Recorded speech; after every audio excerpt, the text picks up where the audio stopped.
BJP নেত্রী রেখা পাত্রকে শুনানির নোটিশ। বাবার সঙ্গে রেখা পাত্রের বয়সের পার্থক্য থাকায় নোটিশ এবং ভালোর জন্যই করেছে কমিশন, দাবি রেখার।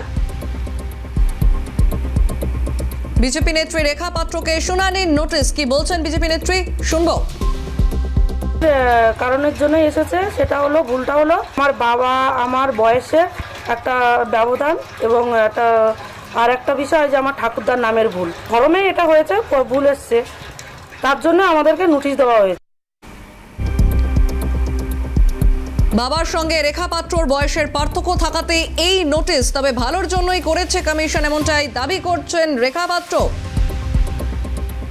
বিজেপি নেত্রী রেখা পাত্রকে শুনানির জন্য নোটিশ পাঠানো হলো।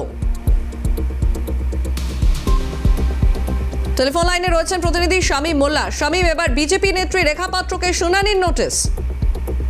একেবারে দেখো, একেবারে সন্দেশকারী যে বিজেপির প্রতিবাদী মুখ বিজেপি নেত্রী রেখা পাত্র, তাকে এবার এফআইআর শুনানির নোটিশ জাতীয় নির্বাচন কমিশন।